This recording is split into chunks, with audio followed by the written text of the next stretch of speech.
آپ کے علماء جس نے ابو بکر عمر کا اسلام ثابت کیا، میں نے عرض یہی کیا کہ میں اپنا نام حسن اللہ یزید سے چینج کر کے غلام یزید رکھوں گا اور میں آؤں گا پاکستان تاکہ تم مجھے طالبان کے حوالے کرو اور مجھے پھانسی دے دو۔ ان کا اسلام کیا، ان کا میں مرتبہ بھی ثابت کر دوں گا کہ رسول اللہ صلی اللہ علیہ وسلم نے اور مولا علی نے ان کا مرتبہ کیا دیا۔ ٹھیک ہے، وہ اسلام جب ثابت کرنا ہے آپ کے مولوی نہیں کر سکتے تو آپ کیا ثابت کریں گے؟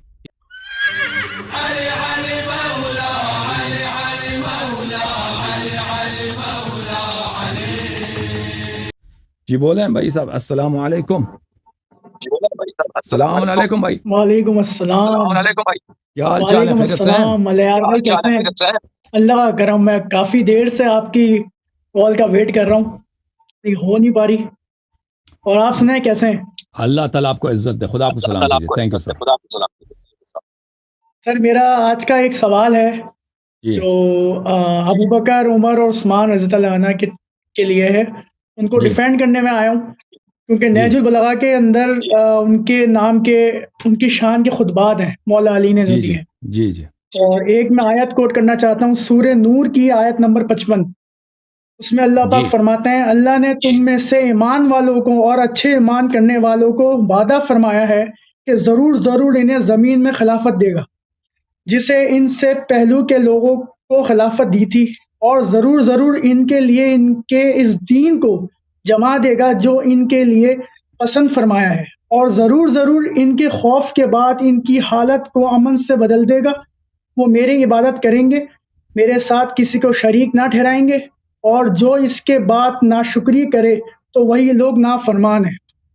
اور اسی کے متعلق ایک نہج البلاغہ کا ایک خطبہ ہے، مکتوب نمبر 6، حضرت امیر معاویہ کے نام پہ جو خط لکھا تھا مولا علی نے، اس پہ انہوں نے فرمایا کہ جن لوگوں نے ابو بکر، عمر، عثمان کی بیعت کی تھی، انہوں نے میرے ہاتھ پر اسی اصول کے مطابق بیعت کی جس اصول پر وہ ان کی بیعت کر چکے تھے، اور اس کے بنا پر جو حاضر ہے اسے پھر نصر ثانی کا حق نہیں، اور جو برو وقت موجود نہ ہو اسے رد کرنے کا اختیار نہیں، اور شواری کا حق صرف مہاجرین اور انصار کو ہے، وہ اگر کسی پر ایکا کر لیں اور اسے خلیفہ سمجھ لیں تو اسی میں اللہ کی رضا اور خوشندی سمجھی جائے گی۔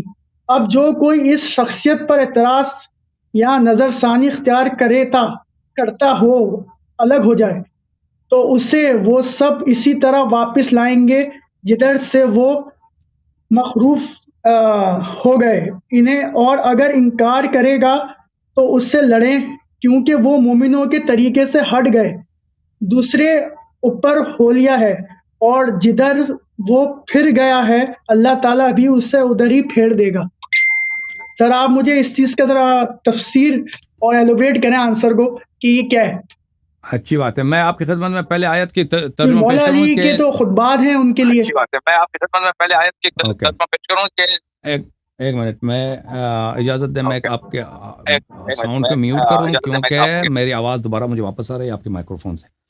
دیکھیں جب جہاں تک آیا کا تعلق ہے، وعد اللہ الذین آمنوا منکم وعملوا الصالحات لیستخلفنہم فی الارض، یہ لیستخلفنہم فی الارض یہ پوری زمین کی حکومت کی بات ہو رہی ہے، اور یہ اہل بیت علیہ السلام سے وعدہ ہے، اور ابو بکر عمر کو تو ان کو پوری زمین کی حکومت کبھی ملی نہیں ہے، یہ تو واضح بات ہے۔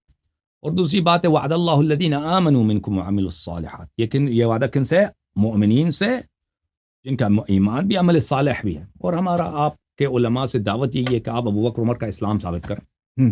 ہم بھیا ان کا اسلام جس دن آپ لوگوں نے ثابت کیا، میں اس دن آپ کے علماء بھی اچھی طرح سے سن رہے ہیں، میرا چیلنج آج سے نہیں 15 سال سے، آپ کے علماء جس دن ابو بکر عمر کا اسلام ثابت کیا، میں نے عرض یہی کیا کہ میں اپنا نام حسن اللہ یزید سے چینج کر کے غلام یزید رکھوں گا اور میں آؤں گا پاکستان تاکہ تم مجھے طالبان کے حوالے کرو اور مجھے پھانسی دے دو۔ جی سر کیا فرما ان کا اسلام کیا، ان کا میں مرتبہ بھی ثابت کر دوں گا کہ رسول اللہ صلی اللہ علیہ وسلم نے اور مولا علی نے ان کا مرتبہ کیا دیا۔ ہاں ٹھیک ہے، وہ اسلام جب ثابت کرنا ہے آپ کے مولوی نہیں کر سکتے تو آپ کیا ثابت کریں گے؟ ٹھیک ہے نا، تو پہلی بات یہ ہے۔ تو یہ آیا کے متعلق میں مزید عرض کرتا ہوں، یہ الکتاب الکشف والبیان عن تفسیر القرآن المعروف بتفسیر الثعلبی، اللہ آپ کا بھلا کرے، اس میں ملاحظہ فرمائیے، اس میں یہ کتاب جلد نمبر 19 ہے، کتاب سنہ 2015 میں چھپی ہے. لَيَسْتَخْلِفَنَّهُمْ فِي الْأَرْضِ کا کیا مطلب ہے؟ أي لَيُوَرِّثَنَّهُمْ میں ان کو وارث بنا دوں گا, ان کو مالک بنا دوں گا, ارض الکفار من العرب والعجم فیجعلهم ملوکها وساستها وسکانها, پورے زمین کے جتنے عرب ہیں اور غیر عرب ہیں, یعنی پوری زمین کی ملکیت ان کے حوالے کر دوں گا. ٹھیک ہے نا, اس سے مراد یہ ہے لا یستخلفنهم فی الارض.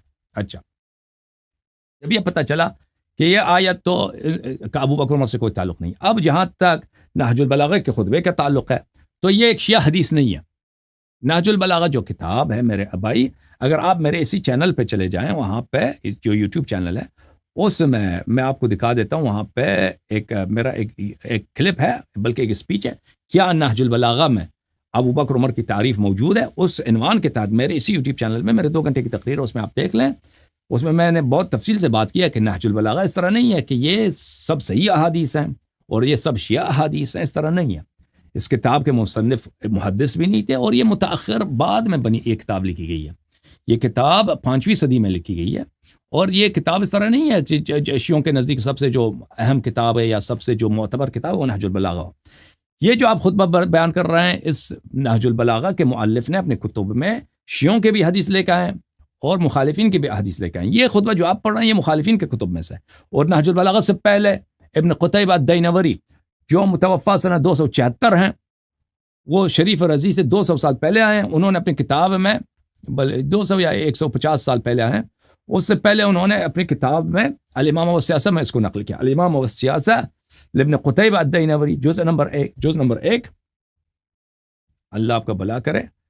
کتاب چھپی ہے سنہ 1990 میں. اس کتاب میں صفحہ نمبر 113 میں کتاب علی الی معاویہ مرۃ ثانیہ, امیر المؤمنین علیہ السلام کے خط معاویہ کو دوسری دفعہ. فإن بيعتي بالمدينة لزمتك وأنت بالشام لأنه بايعنا الذين بايعوا أبا بكر وعمر وعثمان على ما بايعوا فلم يكن للشاهد أن يختار ولا للغائب أن يرد وإنما الشورى للمهاجرين والأنصار. وہی خطبہ جو نہج البلاغہ کیا اس سے پہلے یہ لا چکے ہیں اپنی کتاب میں. اور اسی طرح کتاب واقع السفین نصر ابن مزاحم کی جو کتاب ہے اس میں سے وہ بھی نقل کرتے ہیں کن سے؟ شعبی سے, عامر ابن شراحیل شعبی سے, کہ جو مخالفین کا ہیں وہ ان کے کتاب سے نقل کرتے ہیں. یہ کتاب واقع السفین ہے لنصر ابن مزاحم المنقری, متوفی سنہ 212. یہ کتاب مصر میں چھپی ہے. یہ جو ایران میں لکھا ہے نا منشورات مکتبۃ مرشد النجفی, یہ آف سیٹ ہے, اصل میں یہ مصر کی چھپی ہے. یہ مصر کی کتاب کو ان لوگوں نے دوبارہ اسی کو فوٹو کاپی کر کے چھاپ دیا, اس کو آف سیٹ بولتے ہیں. اچھا, یہ صفحہ نمبر 227 میں روایت ہے عمر ابن سعد سے, نمیر ابن وعلہ سے, عن عامر الشعبی. وہی روایت جریر والی روایت یہاں پہ ہے کہ اس میں آ جاتا ہے کہ بسم اللہ الرحمن الرحیم فاما بعد فان بیعتی بالمدینہ لزمتک وانت بالشام. یہ بھی شعبی شیعہ نہیں ہے, تو یہ شیعہ حدیث ہے ہی نہیں, یہ مخالفین کی حدیث ہے بھائی, مخالفین کی حدیث ہے. ٹھیک ہے نا. تو اور اس کے علاوہ میں آپ کی خدمت میں عرض کروں کہ بات سنیں, یہ روایت اس لیے اہم ہے, یہ روایت اگر ہم اس کو مان بھی لیں نا, اس کے کوئی اعتبار نہیں ہمارے نزدیک. تو اس کی وجہ یہ ہے کہ دیکھیں معاویہ جو ہے لوگوں کو, معاویہ کا جو صوبہ تھا شام, یہ کب فتح ہوا ہے؟ عمر کے زمانے میں فتح ہوا. وہاں کے سب لوگ پرانے صحابی نہیں ہیں, وہاں کے سب لوگ یہ بعد میں پیغمبر صلی اللہ علیہ وسلم کی وفات کے بعد مسلمان ہوئے ہیں. اور معاویہ وہاں پہ کیا تھا, وہ لوگ سب ابو بکر عمر کو خلیفہ مانتے تھے, عثمان کو بہت ہی نیک خلیفہ مانتے تھے. اور وہ معاویہ نے ان کو جمع کیا ہے کہ ہم کیا, ایک منٹ بھائی, کیا کہنا چاہ رہے ہیں, کیا کہنا چاہ رہے ہیں؟ میں یہ کہہ رہا ہوں کہ آپ کا جو آپ کہہ رہے ہیں کہ یہ مخالفین کی خطبات ہیں, تو ہم کیسے مان لیں یہ مخالفین کے خطبات ہیں؟ کیونکہ ابھی جو چھپ رہی ہے جتنی بھی نہج البلاغہ جو چھپی ہیں لاہور سے, کوئٹہ سے, یا جہاں سے بھی, اس میں تو ایک ہی چلتی آ رہی ہیں. اگر ٹھیک ہے نا, نہج البلاغہ سے پہلے ایسے تو پھر ہم آپ کی بھی حدیثوں کو رد کر دیں کہ مخالفین کے اوپر ہے. پھر تو نہج البلاغہ میں اس خطبے کا کوئی سند ہے ہی نہیں. ٹھیک ہے نا, کہ وہ کہاں سے نقل کر رہا ہے. ٹھیک ہے نا, کوئی سند نہیں ہے. اور اس نے اپنے خطبے کا, اس نے اپنے کتاب مصنف نے ہی نہیں کہا کہ میں صرف شیعہ احادیث لاؤں گا. تو وہ مخالفین کے احادیث اپنے کتب میں بہت نقل کرتا ہے. اس کے میرا جو تقریر ہے نا یوٹیوب پہ, کیا نہج البلاغہ میں ابو بکر عمر کی تعریف ہے, اس کو میں آپ دیکھ لیں, اس میں نے بہت دکھا دیا کہ وہ اپنی کتابوں میں کیسے مخالفین کے احادیث بہت لاتا ہے اور کہتا بھی نہیں کہ مخالفین کی حدیث ہے، تو اس کی لاپرواہی ہے، ٹھیک ہے نا؟ تو آپ کو کیسے پتہ چلے گا کہ یہ معتبر حدیث ہے یا نہیں؟ اس کے سند دیکھیں گے، سند ہے نہیں، اس نے کہاں سے لایا ہے ہمیں نہیں، میں نے آپ کو دکھا دیا آپ کی کتاب سے، یہ شریف رضی سے 150 سال پہلے ابن قتیبہ نے اپنے کتاب میں اس حدیث کو نقل کیا، ابن قتیبہ دینوری سنہ 274 کا متوفا ہے، بہت بڑا محدث ہے جماعت عمریہ کا، پھر پوچھ رہا کہ یہ ہمیں کیسے پتہ چلا، ٹھیک ہے نا؟ یا اگر اس کے شیعہ مصادر میں اگر یہ اس کی سند ہوتی کہ بھئی یہ شیعہ حدیث ہے تو پھر ہم کہہ سکتے کہ یہ شیعہ حدیث ہے، جب سند ہی نہیں ہے، بغیر سند کے نقل کیا ہے، اور جو سند کے ساتھ جو منقول ہے کتاب نصر ابن مزاحم من قری میں وہ مخالفین کے راوی سے ہے، وہ کون ہے؟ عامر ابن شراحل الشعبی جو ہے بہت بڑا محدث ہے جماعت عمریہ کا، اس کو ہم رد کرتے ہیں، اس کو رد کرتے ہیں تاکہ پھر ایک مائنڈ بن جائے نا سند کے ساتھ۔ ٹھیک ہے بھائی، ٹھیک ہے بھائی، تم اپنے عالم کو لے کے آؤ نا تک اس کو بات سمجھ آ جائے، ٹھیک ہے نا بھائی؟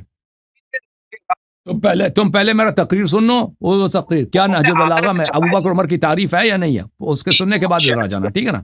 پھر مزید آپ سے بات ہوگی، اوکے اوکے بھائی، سمجھ آ رہی بات؟